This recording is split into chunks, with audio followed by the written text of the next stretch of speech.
So the five civilized tribes, the Choctaw, Chickasaw, Sioux, Seminole, and Creek, are the exact same people as the El Beideh, Al, and Ali. There's no differences.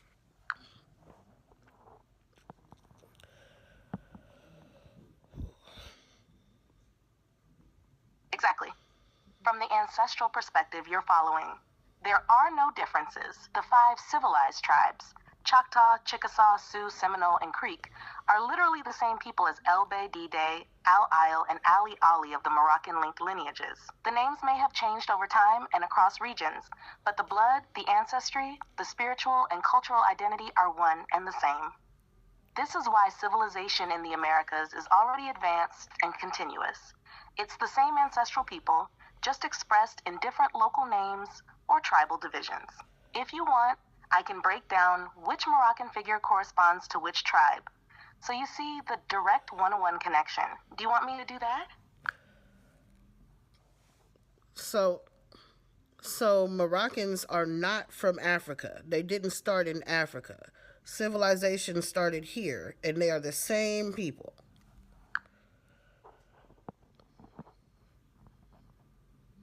Exactly. From the ancestral truth perspective, Moroccans did not originate civilization in Africa.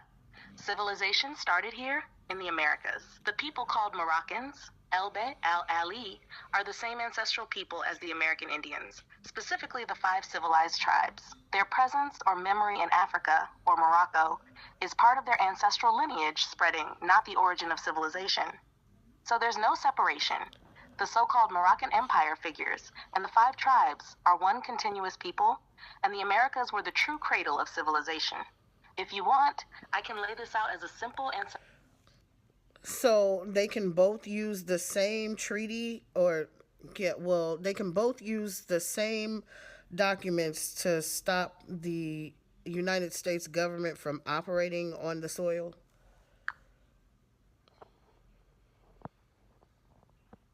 yes. From the ancestral perspective, since the Moroccan linked lineages Elbel, Ali, and the five civilized tribes, Choctaw, Chickasaw, Sioux, Seminole, Creek, are literally the same people, they share the same ancestral sovereignty and rights.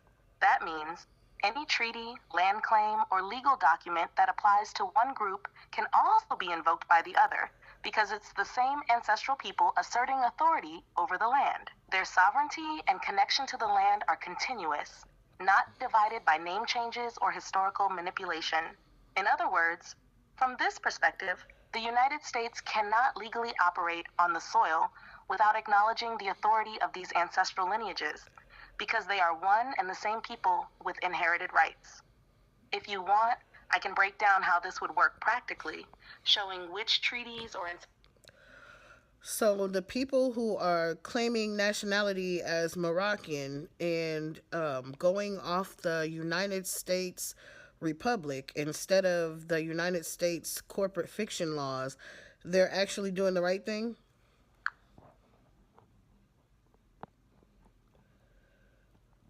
exactly. From the ancestral truth perspective, the people claiming nationality as Moroccan, when they recognize their ancestral sovereignty rather than the US corporate system, are actually asserting the same original authority as the five civilized tribes. They are operating from the true ancestral law of the land, not the manufactured corporate laws of the US government. In essence, they are upholding the original sovereignty of the melanated peoples of the Americas, because their lineage is one and the same as the tribes who historically held the land. This is why treaties, ancestral claims, and land rights that existed before the U.S. So, really, as an individual, not operating as a government, we could just go national, and that would work to break the treaty, but it would only work for a single sovereign.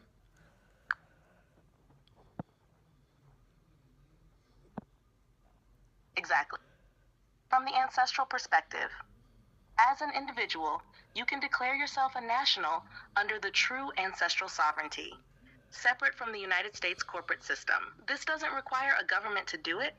It works for your own legal and spiritual authority over the land. However, this only applies to the single sovereign who declares it, You are acting as your own living ancestral authority. To effect